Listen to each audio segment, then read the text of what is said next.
Oke. Nah, kemudian tahun 70-an sampai sekarang ya, ini pengaruh neo-Schellenbergian. Jadi tadi kan ada Schellenberg, kemudian ada neo-Schellenbergian, itu sangat kuat sekali ya. Apa bedanya yang Schellenberg apa namanya?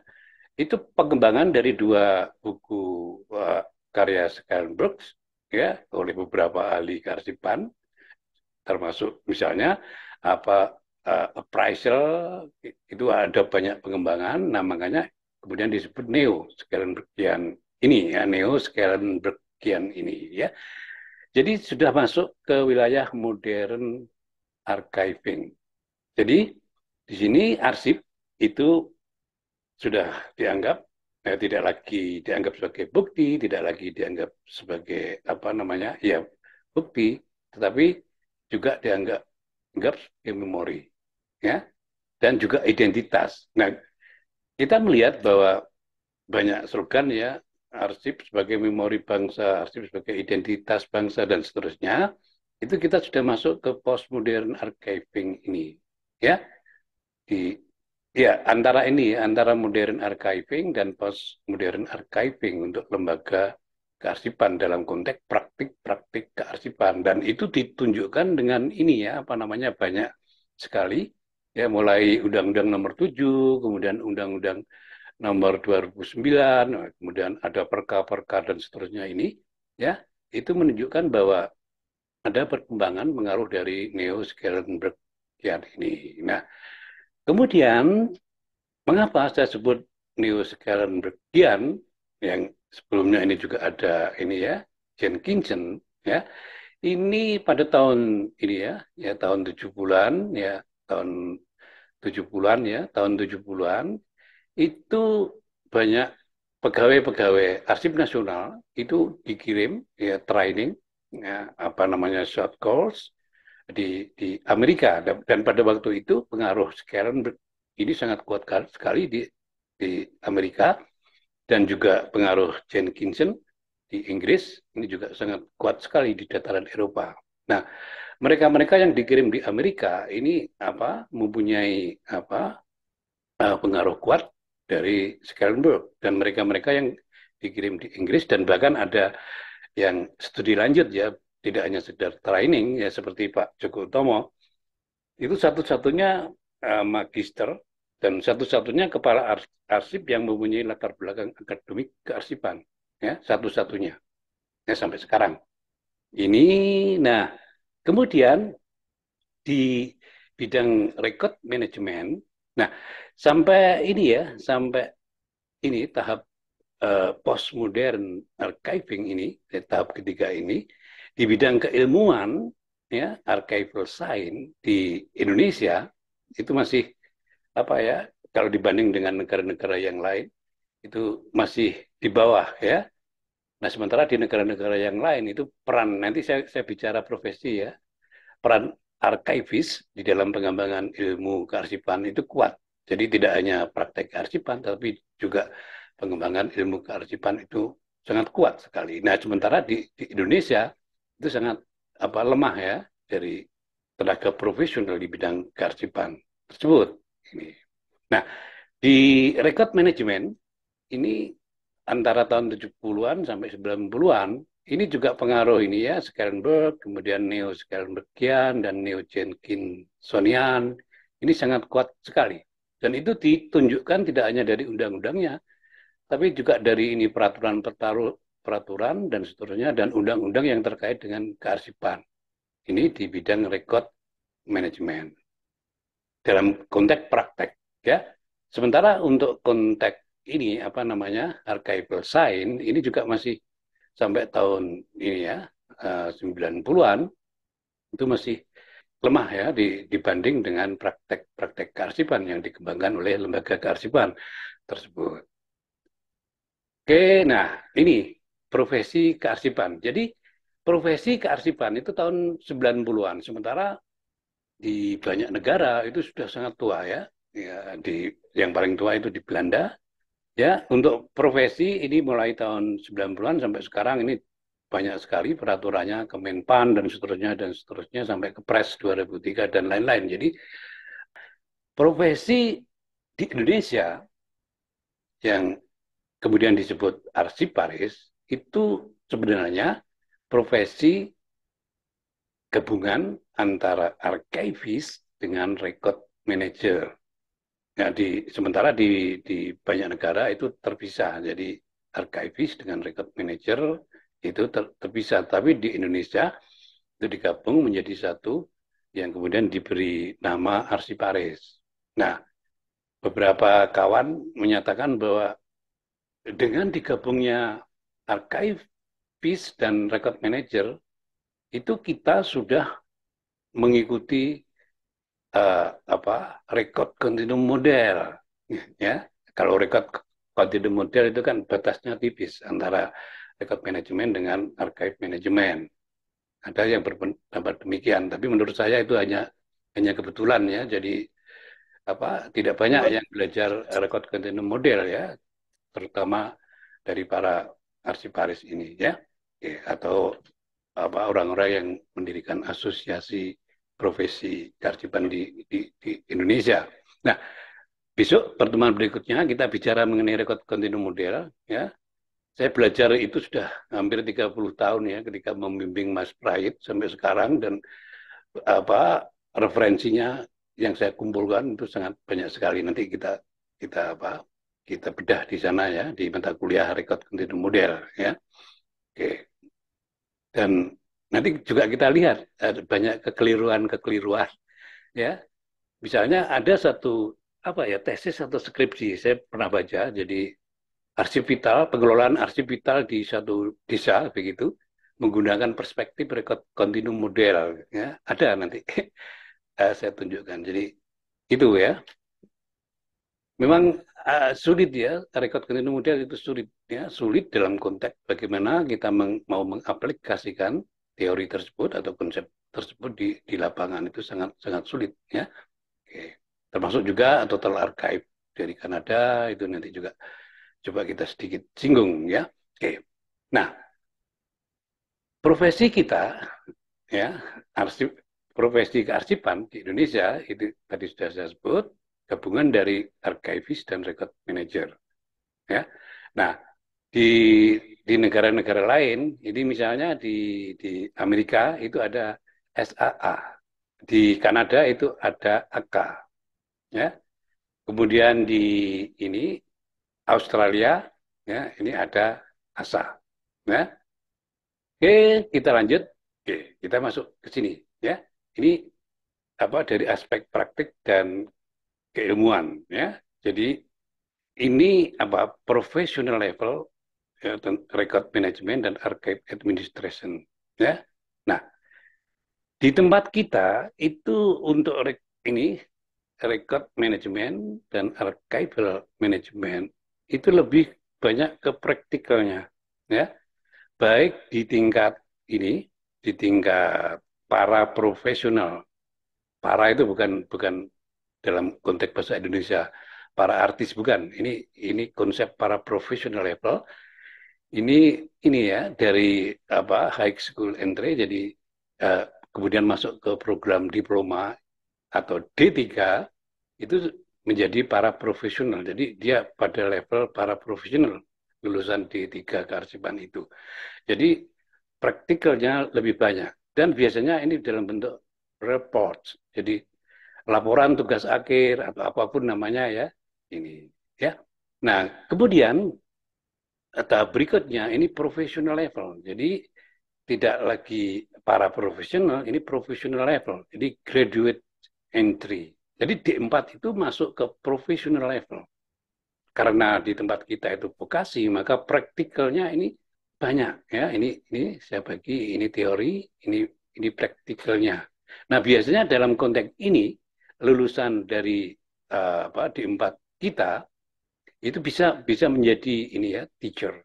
Ketika dia kemudian walaupun dia praktisi tapi kemudian dia melanjutkan studi itu bisa menjadi ya teacher, bisa dosen, bisa guru apapun ya, artinya pendidik ya dalam konteks ini.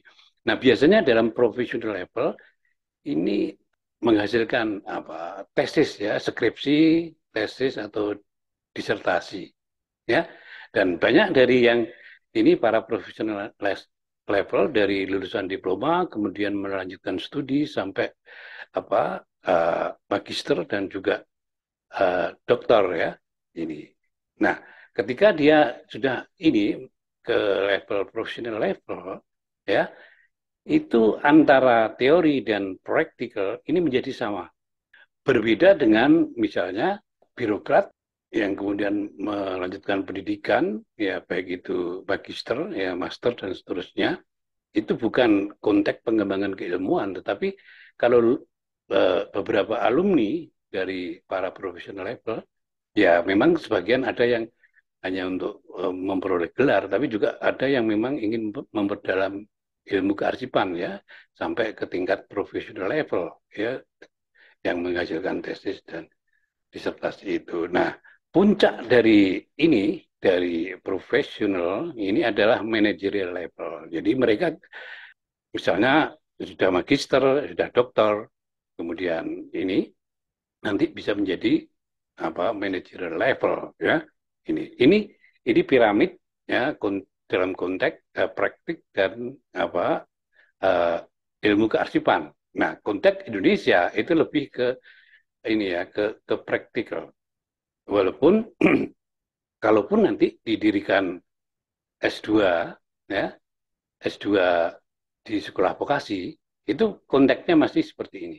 Kecuali kalau para lulusan ini mengembangkan aspek keilmuannya masuk ke ilmu murni itu berbeda lagi. Tetapi dalam konteks nanti kalau didirikan S2 kearsipan, mudah-mudahan 3-4 tahun ya kita punya S2 kearsipan ya di UGM sekolah vokasi ya.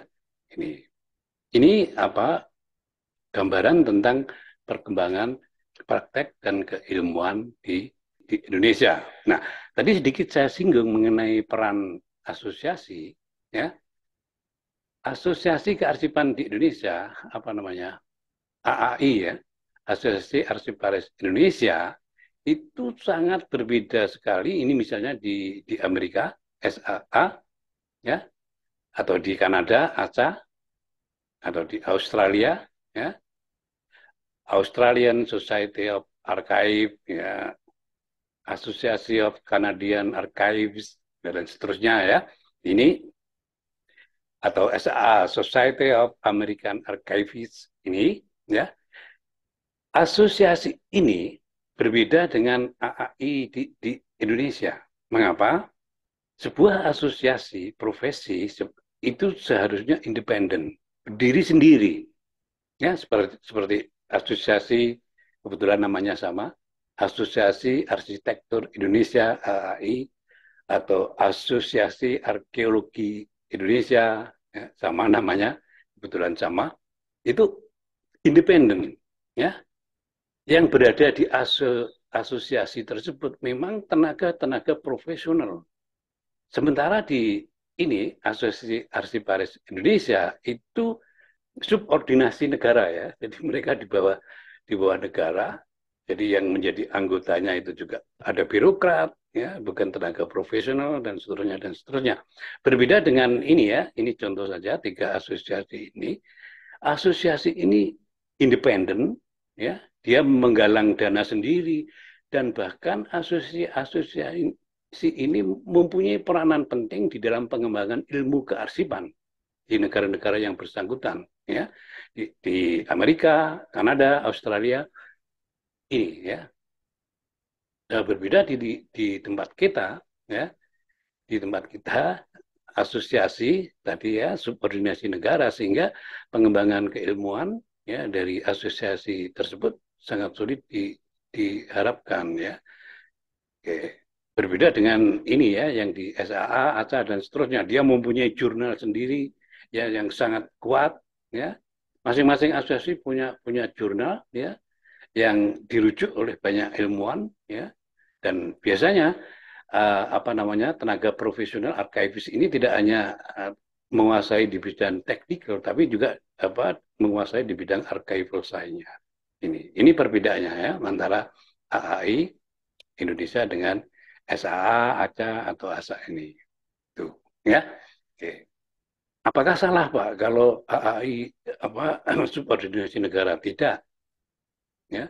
Tentu banyak alasan yang bisa disampaikan, ya, karena dengan menjadi subordinasi, ya, pembinaan tenaga arsiparis. Nah, sekali lagi, arsiparis dalam konteks ini adalah pegawai negeri sipil, ya, atau juga pegawai ini dengan melalui P3K itu menjadi arsiparis, ya. Jadi bukan seperti di ini ya, di tiga ini. Kalau di ini tidak pegawai, tapi dia betul-betul profesional, ya, dan juga akademisi yang menjadi anggota maupun pengurus di ini, contoh saja tiga asosiasi ini. Baik, saya kira itu kuliah hari ini. Mungkin ada pertanyaan, silakan. Baik, berdasarkan apa yang Bapak jelaskan tadi, dikatakan bahwa profesi kearsipan baru muncul 1990 ya, Pak? Ya, Nah, pertanyaan saya, bukankah sebelum itu, sebelum 1990 sudah ada arsip negara, ANRI, dan lembaga kearsipan lainnya? Nah, em, di lembaga kearsipan itu lalu siapa yang bertanggung jawab, pihak mana yang bertanggung jawab jika bukan pihak yang memiliki profesi kearsipan, Pak? Dan apakah itu mempengaruhi terhadap kualitas tanggung jawab terhadap arsipnya dan bagaimana? Terima kasih. oke, baik. Jadi begini, jadi antara profesi dengan lembaga itu berbeda. Jadi kalau profesi, ya, maaf, bukan profesi, asosiasi, yaitu suatu organisasi yang mengumpulkan para profesional, nah, dalam konteks ini AAI misalnya, para profesional di bidang kearsipan. Nah, biasanya begini ya, sebelum ini ya, saya cerita dulu mengenai AI. Jadi sebenarnya tahun 70-an itu sudah ada gagasan mengenai perlunya suatu asosiasi, ya, yang asosiasi bidang kearsipan. Itu dulu kalau nggak keliru dari Bandung ya, itu siapa Pak saya lupa namanya. Itu dulu menggagas tentang APKI, ya, asosiasi kearsipan, asosiasi pengelola kearsipan Indonesia, dan banyak ya, dan kemudian terakhir menjadi AAI itu, ya, yang dulu konsep awalnya itu suatu organisasi yang independen ya, yang menaungi banyak tenaga arsiparis, ya, tidak hanya arsiparis tapi juga tenaga-tenaga yang bekerja di bidang kearsipan, baik itu sebagai record manager dan seterusnya. Tapi kemudian dalam perkembangannya itu menjadi AAI yang subordinasi negara tadi, dan itu bedanya. Jadi kalau ditanyakan bagaimana peran uh, profesional kearsipan sebelum didirikan AAI, ya mereka uh, tidak sebagai arsiparis ya, tapi dia sebagai profesional kearsipan yang bekerja di bidang kearsipan. Itu peran mereka, ya. Nah, dalam konteks ini peran mereka ikut terlibat dalam pengelolaan arsip dinamis kalau mereka bekerja di satu organisasi, ya, Pemda, dan juga mengelola arsip statis kalau mereka juga bekerja di lembaga kearsipan seperti itu. Jadi peran mereka sebagai tenaga profesional, bukan bukan sebagai arsiparis. Nah, kemudian nama arsiparis itu kan baru muncul setelah ada Permen PAN dan seterusnya itu kan tahun 9 bulan itu. Itu Mbak Andini. Saya kira kuliah hari ini bisa saya akhiri sampai di sini, ya. Terima kasih. Selamat malam. Assalamualaikum warahmatullahi wabarakatuh. Baik, sudah. Waalaikumsalam Pak. Ya. Waalaikumsalam Terima warahmatullahi kasih, wabarakatuh. Bapak. Terima kasih Pak. Yuk. Terima kasih Bapak.